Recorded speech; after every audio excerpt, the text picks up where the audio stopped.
Andre Houdet and No Shortcuts training, quite a hefty roster heading to Lyon this weekend. We start on the individual side. So you've got Guillaume Briant, Jelle Hoste. If we start off with Jelle, he's obviously someone who there was a lot of talk last year about if the numbers were different, he might have missed out, and then we would have missed this whole meteoric season that he had that everyone got to enjoy and getting to know him and stuff. With someone like him, I, from the outside looking in, feel like he's on the precipice of something kind of special this year. And I don't know if I'm maybe just buying into the hype too much or something, but is there any kind of feeling of pressure or anything?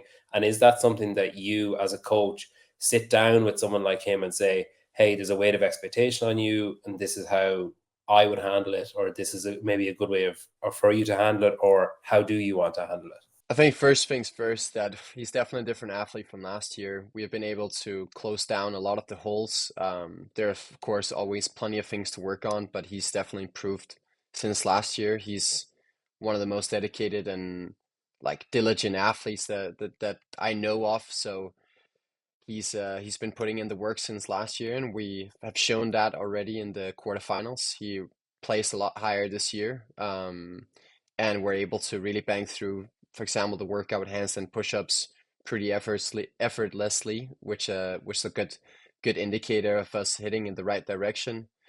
Um, I don't feel that he thinks that the pressure from the outside is causing any nerves really, because the pressure he puts on himself is going to be far higher than that. And for athletes, top athletes, pressure is just a good thing, and it's not to do a big speech and pressure is a privilege, but it's more so that the pressure they put on themselves is what puts them in a position to do something dangerous, and it what puts them in a position to train so hard day in and day out. So I think there's a tremendous amount of pressure, but no bad pressure.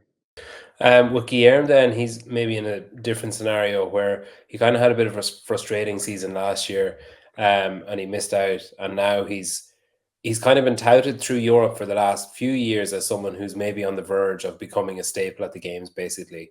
With him, do you take a different approach to him than to someone with Yala who's had success very recently? So Guillaume, I don't work with directly. I work with him indirectly in terms of he comes on camps, and I speak to his coach Jakub Smekal, who is one of the No Shortcuts coaches, who will be there to coach him through. Guillaume has only been part of No Shortcuts since after Wadapalooza, so around end of January. So it's not a recent thing, but it's still a fairly recent thing. So I can't talk too much about what's happened last season because I don't exactly know, as wasn't a part of the team at that point. But I know that they've been able to change his environment to a better training environment, and I know that they've been able to work a lot more specific on the things that he needs to work on, and that the results have already uh, been giving some good indications. And he's had a really good run through the Open and quarterfinals. And so I think we're just excited to see what he's able to do at the semifinals and hopefully bring himself back to the games. We have done everything on our part that we can in order to build the environment and the preparation as good as possible. And so, yeah, the rest is just going to be up to kind of like the rest of the field. On the female side, then you've got Manon Angeles, Hmm. Turi Helga daughter, Hmm. you got Franzi Holger and Norja Bleeker all looking to go. It's a fairly stacked field on both the male and female side. Hmm. Do you Hmm. discuss with your athletes? Obviously, you discuss at the start of the season, hey, like, what are the aims this year? What are we hoping to do? Whatever. Is that where those conversations kind of start and end, or do you have a discussion once qualification is secure for the semi-finals of like, okay, here's what success looks like, or what are you hoping to get from this? We communicate quite a lot. I mean, just in the past 10 days, I probably have them on the phone for 3 hours at least, each of them. So it's been like 18 hours of phone calls. And of course, like the daily talking about the events and strategies and those kind of things. But yes, I think there's just a constant, touching base on what success looks like. But we kind of define success not by the placements on the leaderboard. And regardless of how lame of an answer that might seem, that is just the answer that needs to be in their head in order for them to get the highest placements on the leaderboard. So, it's kind of like if the we always set like two goals. There's kind of like the outcome based goal and the action based goal. And the action based goal is kind of like the wood on the fire, and the outcome based goal is the fire in itself. It's that burning passion. It's wanting to win. But in order to win, we need to build these action based goals, which is what we put most focus on and build most bias around, because those are the things that's gonna take them to that, hopefully top positions. And yeah, it's just placing focus on what it takes to win rather than focusing on winning, if that makes sense. With the stacked field on the male and female side, less spots, it obviously cranks up the pressure a notch of like small little mistakes could lead to larger problems as the week wears on or the weekend wears Mm. on. How are you combating that? Like, have you got any kind of strategies or any kind of, you know, ideas in place on how you can monitor other athletes that might be a challenge to the likes of Yella or Manon and might, be jostling for position there? Absolutely. For events like this, we have a person in the stands that are watching the first heats and feeding information to the coaches in the warm-up area to ensure that if anybody does anything exceptionally clever in terms of strategy, or something in a side of a movement or pacing or something that we can learn, the coaches in the warm-up area gets that information, so that in case of any adjustments needed to be made, they can make them at that point. And for the athlete, it's not too disturbing to having to make adjustments in these cases, because we have done our best to prepare all things prior to the competition in terms of what are you going to wear for every event, what are you going to eat, how's your timetable, you've rehearsed the warm-up 3 times already, you have rehearsed several portions of this event, and so all of these things are sort of already dialed in, which puts them in a position to then be flexible in making decisions. And it's very key, like, to have successful competitions where we can't control a lot of things, that you are not in a fragile state but in a flexible state, and you can only be in a flexible state if you have covered your bases, if you haven't had to make lots of decisions in terms of what are you going to wear, are you going to wear those grips or those shoes, or are you going to have two jump ropes, are you going to all of these small things. And once we have kind of laid that base layer, then the athlete can either through coaching, through the coach feeding them information from previous heats, potentially make decisions inside of the workout because they're more clear-headed, um, or just naturally make it because they just feel they have not made a lot of decisions the past 5 days, because those things have been pre-planned, so they can have that extra energy to make those game decisions, or have a better overview of the field, where people are, and those things. So yeah. Interesting. Um, there was a rumor going around that coaches weren't going to be allowed in the warm up area. Have you heard that? Mm. Yeah, yeah, I heard that. I wrote the organizers immediately when I saw that, and they confirmed that the coaches can be. I think maybe there was a bit of confusement because the community event that's going on simultaneously might have that rule, and I think maybe they had sent out one like general rule book, and perhaps that had been some issue. But we didn't really panic about that, because I feel like if your athletes are really well prepared, your coach doesn't need to have an extremely active role.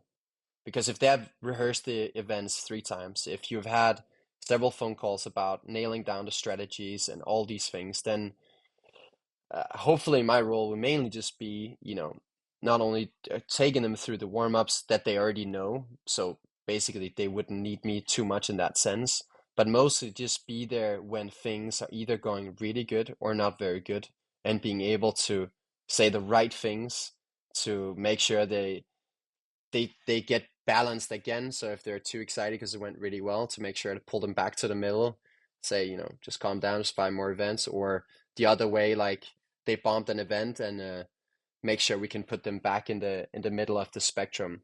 And just in regards to your last question, if you thought there was more pressure now that one spot was taken away in terms of the games.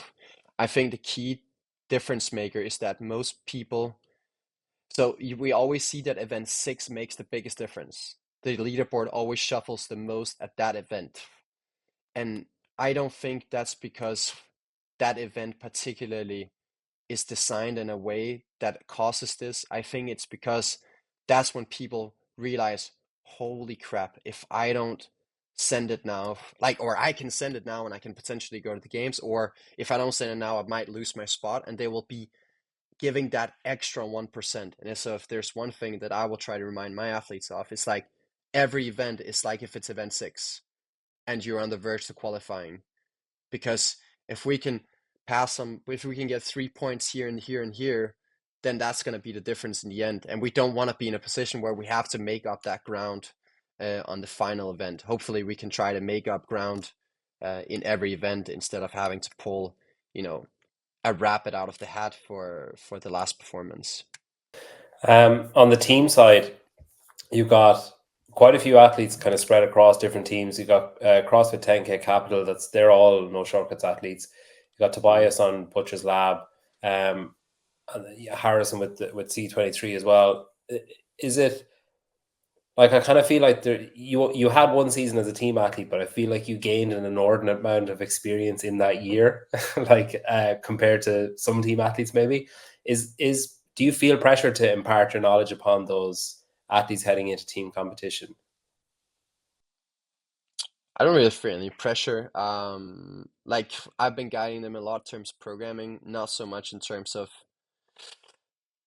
I haven't had a lot of correspondence in terms of like the nitty gritty details of executing the worm really well and those things, because even though there are a lot of details, most of it just comes down to how fit the 4 athletes are and what the average of the 4 athletes are. So I think they have been preparing for a long time. We also have CrossFit Gymmerd, which is 3 out of 4 athletes on NoShortcuts. They were 1 spot away from qualifying last year, so we're hoping to see them do some damage this year.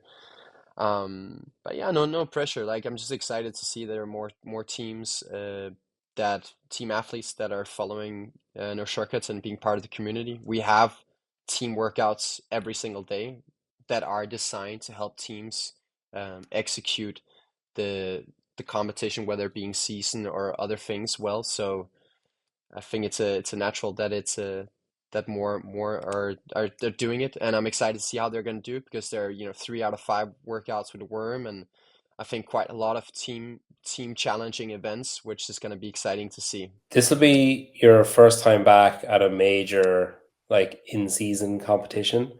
Is there any part of you that's a bit like, oh, I wouldn't mind having a little go? I feel like I've been so busy trying to help the guys that I'm lucky to work with that it hasn't really passed my mind. I feel like I'm going to the semifinals to compete, just like I was last year and the years before that. It honestly feels very, very similar, because I just can't help being very engaged in it. I, I I'm not very good at separating myself from the situation, so I'm gonna be, just like as if I was competing, and just in a more helping role this time, which I'm excited about, and it feels natural and feels nice. So just looking forward to get another experience as a coach, and hopefully something I can grow from and get better at the craft. So Simen, Aaslund from Kriger Training, Europe and Asia are first on the docket. And unfortunately for you guys, they're the 2 semifinals that you're probably most invested in. A Yeah. busy week is coming. We'll start over in Asia. So you got Seher Kea in Asia. How are things progressing there? Is she feeling good? There's no like injury worries or concerns or anything like that? No injuries, and she's well prepared, ready. We got the workouts a little bit earlier than what we anticipated for some reason, and then she got to practice them a little bit in Oslo before she traveled over to South Korea to acclimatize to the new time zone. So she's been there for a few days now and getting ready. For someone like her, is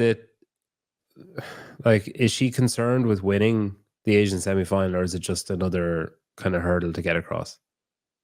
I think it's a bonus, but of course it's always a good feeling to know that you're the best in your region. So she's done a combination of like prepping for the semis, doing the workouts, and getting ready, but also looking ahead to games as it's likely that she will qualify. So she's not been 100% focused on the semifinals like some of the others who really need to be 100% prepared for the semifinals. She can obviously breathe a small bit easier too with the extra allocation of spots and stuff. The changes there obviously make life a little bit less panicked. Yeah. Back in Europe then, so you know, not a quiet and calm week in Lyon in France for the Kriger team. So you've got 4 teams from Oslo, based from Oslo, going there. You've also got a second or a fifth external team. You've also got Andreas Solberg, Emily Youngberg in the individual side of things. Is that managed? Yeah. Is there multiple coaches all going with the different groups, or how do you manage that? Yeah, so we have 6 coaches going down. So me and Joachim will be like mainly responsible for all teams and all individuals. But then when every team will also have one like external coach coming with them that can be there for them 100% of the time. So me and Joachim can split our time a little bit more between the athletes and the teams. We'll start with the individuals. So Andrea is obviously looking to go back to the games. Emily was there on a team last year, and she's going individual this year. Would it be fair to say that they're on kind of maybe going into the competition with different expectations? Like, is there more of a weight or pressure on Andrea maybe going as an individual again? I'm not sure. I think Emily hasn't really gotten a chance to prove how good she could be individually. But like her scores and her stats and her lifts and gymnastic capacity and endurance is, in my opinion, good enough to qualify individually. And I hope and think she will. And Andreas has proved it before by qualifying the year we had the online games, at least for stage 1. And Andreas also had a really good off-season with a couple of competitions in Dubai that went really well. So she's feeling ready as well. But I think they feel like equal amount of pressure. I just think Emily, because she hasn't competed that much individually, she might not kind of know too much about how it's going to feel. But she has the experience from the games live on a team. With the females then, they've obviously had the same amount of time to test the workouts and to have eyes on and stuff.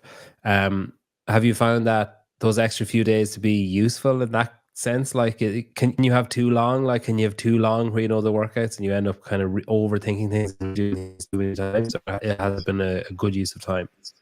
Yeah, I think I'm glad we have this first weekend. I think the time when the workouts got announced, if you're in the 3rd weekend with semifinals, you have a lot of time, almost too much time. So then you have to find this balance.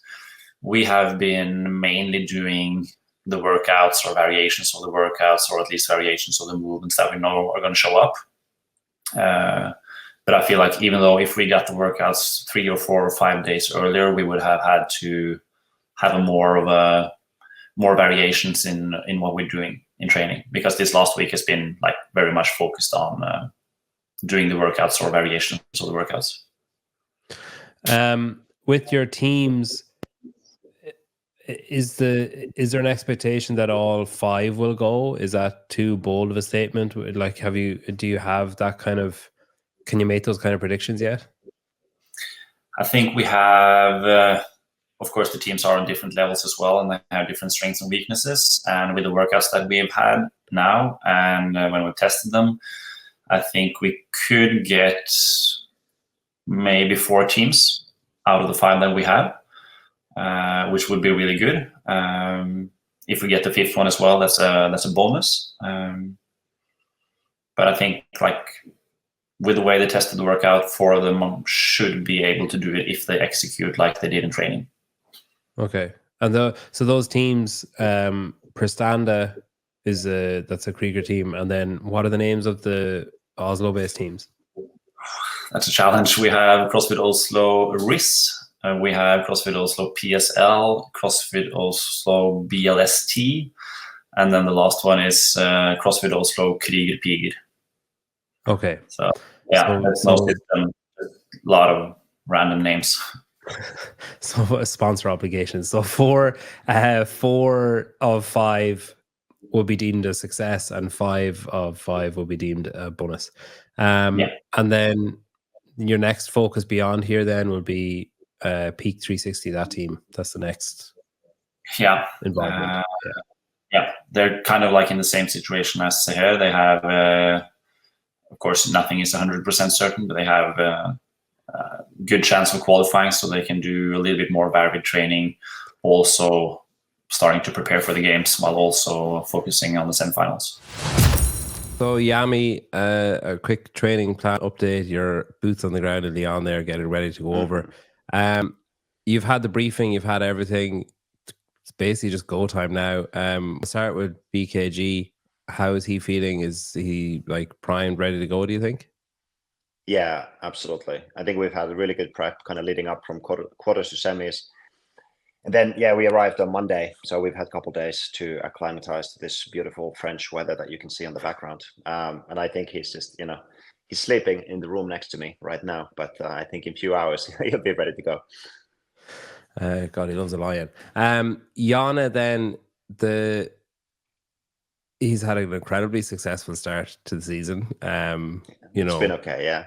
Yeah, wins the Open, wins quarters. Is there any kind of quiet goal of maybe doing a treble? Like, is that on the radar at all? Like, you might as well go for it when it's there, I guess.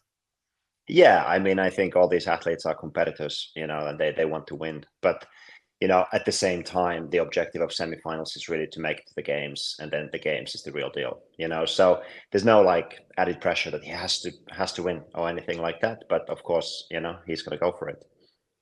How is he feeling? Good as well? No niggles or anything? Yeah, no, he's all good, ready to go. Henrik, then, a man whose name I've been pronouncing wrong for the last 3 years. So Henrik Haapalainen, he is aiming to make it back. He's kind of, I guess, somewhat quietly made it just year on year, just kind of like consistency has got him to where he needs to be, and he hasn't, maybe hasn't gotten the spotlight he maybe deserves. Are you feeling that has his improvements continued this year, and are you expecting to see the best Henrik yet? Is that the plan? Yeah, absolutely. I mean, if you look at his track record, he's been crushing the semifinals for the past few years. I think he's like an athlete who's always shows up in really good shape for the semis, and he always shows up with a lot of confidence. I think these events are very good for him as well. So I, expect nothing less of him than qualifying again. Ludvig Hansen then is your final male athlete. What can we expect from him? I'm not overly familiar with him. Yeah, I mean, look, Ludvig has been kind of chipping away at this dream of qualifying for the games for many years now. And, these events are definitely not bad for him at all. So I think, he's definitely, this is the year that he's going to go hard after it. And we'll see. We have 10 spots. I think he can nag one of them. But, the competition is going to be stiff in Europe. We should get 15 spots at least. Something to talk about another time. But I think he has a good shot. I think he has a good shot this year, if any year. And he's ready to go for it. He's also super excited. So I can't wait to see him on the floor. Yeah, James Jousey was on here the other day, and he was saying that, that the allocation is skewed and that, Europe deserves more spots. And in the comments on the video, Colton Mertens commented and left a list of games placements per region. And, Colton's point was Europe is very, very good at quarterfinals. And that was his argument, basically. Are you of the opinion that 10 is too few? Well, I think if US gets, almost 20 spots, then, we should be getting 20. I mean, I think it's like the system is skewed in the sense that if you have a scoring system that's based on the semis and games points primarily, and you give 2 semis for US and 1 semis for Europe, then of course it forever from this point onwards, unless the system changes, they will forever have more spots. So of course they'll have more higher rankings at the games because they have more athletes competing as well. But when you look at the top 10 athletes at the games for years now, I mean, the Europeans just keep showing up. So I think it has to change. I hope that it will change, but I think just have to see. You were at the briefing yesterday. Was there anything unusual? I heard that they removed one of the rope climbs at the final round of that rope. Was there any kind of explanation given there? No, I don't think that the person presenting the information did not know why that was the case, but I think they made it for the flow of the workout. I mean, I can see that, but I also don't think it would have taken anything away from the flow of the workout to run to the rope, jump up, climb up, and then run back. Obviously, for some athletes, that one less rope climb can make a difference. And then the box jump overs are box jump and then step down. So that's obviously also changes the pace of the workout a little bit. So I think that was the most significant piece of information, to be honest, in that briefing, was for that event 3. Was that a safety issue, do you think, the box step downs? I think you might say that, but I think at some point that in the sport you get to a certain level. I think the safety, I mean, you have to take care of the safety of the athletes, but with something like this, I think they could have just left it up to the athlete to choose, because there's a strategic choice. Stepping down, your heart rate is lower, you're going to be a little bit slower as well, and jumping over or like the rebounding is a little bit faster, but your heart rate is higher. So it would have left like a nice tactical choice for the athletes. Did anybody ask if you can just clear the box? I don't think anybody should clear the box. Let's put it that way. With the run, is that, so we all saw the Asian run of the kind of bank queue system, the snake queue or whatever for their run. Is Leon like a loop? Is it like, do you know what it is? Yeah, we kind of saw the course yesterday and got an email about it. So I think it's a nice course. It's a little bit of snaking around, but I mean the stretches are long. I think it's a reasonable run course. You're not going to set 800-meter world record on that course, but it's like a reasonable course, and there's space to overtake. So I'm happy with it. A bit of grass. I have to say there's a little bit of grass, so that might get muddy and a little tricky. But apart from that, it's all good. Okay. Thank you very much. I hear BK making his breakfast there, so I'll let you go. BK is making breakfast as we speak. Hopefully for me.